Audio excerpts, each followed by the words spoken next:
Hi there, it's Danny here from Crystal Clear Counselling in Norfolk in the UK. I was just going to do a short video tonight just to kind of look at a little bit of the theory, if you like, and a few analogies at how we can cope with stress. And maybe explore a few ways with yourself as to how you might be able to lower your kind of anxiety level.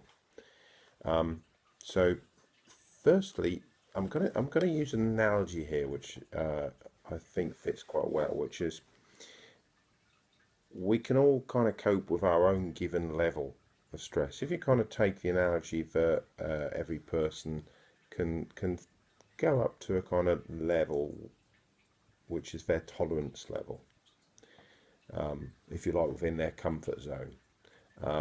They can take on so much, and then it only takes a little bit sometimes to tee them over the edge where it gets to the point then, whereas people we find we're struggling to cope.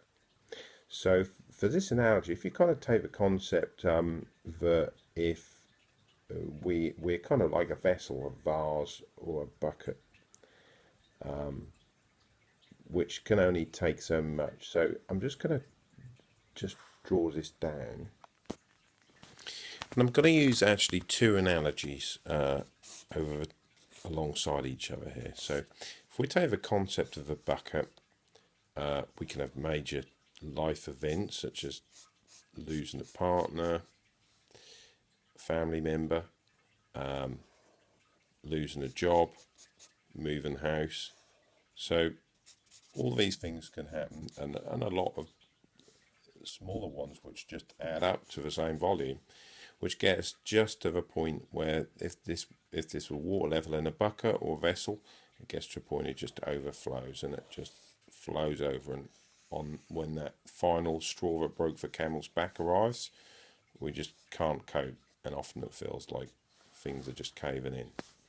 So if we use the other concept alongside, it's called the zone of tolerance. So we've got this middle center line, which is where we just kind of tick by and go on, okay. We've got a dashed line below and a dashed line above. So this is kind of just getting on with it. As things fill our bucket up, like on this analogy on the left, one thing and another thing, we can find ourselves getting over this dashed line. If we go over the dashed line, it gets into the zones where we might feel panicked, have a panic attack, might feel angry. They're all kind of high energy things, so it's anxiety, anger, stress. We might, if we lose our temper and go above that red line, we might get into a red mist where we can't control our actions. That's where people talk about losing it, or losing it in terms of just getting into a complete panic. The bottom line is actually something slightly different, a complete lack of energy. And that's an interesting concept to look at depression as a lack of energy,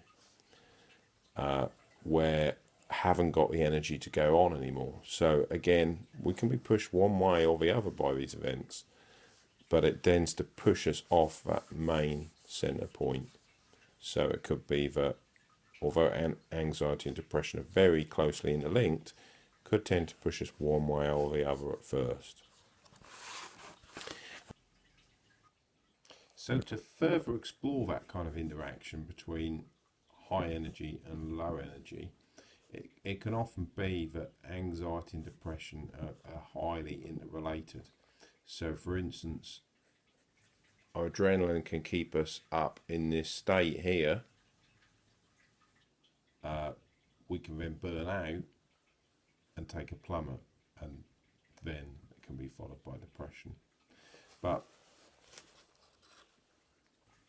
so although there's this interplay between high level anxiety, burnout and depression sometimes that follows, what we're kind of looking at is what pushes us above this line. And if we take it back to the analogy of the bucket, how we can help, because of course if we kind of live, if our bucket's quite full, we're going to be living just below this line here. It only takes a few things to knock us above it. If we can actually try and find something that keeps us in this centre point, of course we can cope with ups and downs, but still actually keep well within our zone of tolerance, well within a limit of control. Now, in this really simple analogy, what we obviously want to do is try and create some holes in this bucket so that we can actually let stresses out at a level where the incoming stresses tend to be within the limit of the bucket. So as things come along, of course, yes, we can get anxious, and or we might get depressed if it went in the other direction, but it doesn't go completely out of control, doesn't spiral out of control, and we stay within our limits of being able to cope. Now, some of these holes in the bucket could be very individual, of course. So one of the biggest things is talking about your problems, talking about how you're feeling. Another one could be exercise, which is a key thing for increasing serotonin levels, so hormone levels that make you feel good. So it could be talking with friends, talk to your family, exercise, interests and hobbies.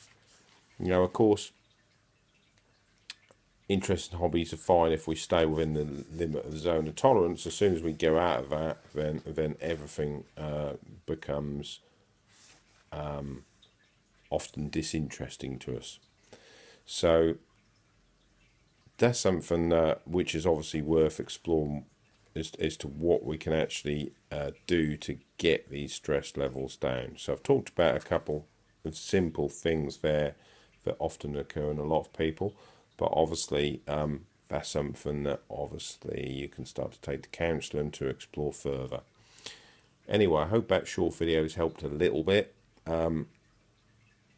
And if you obviously are interested any further, then please take a look at my website or on my Facebook pages. Thank you. Bye-bye.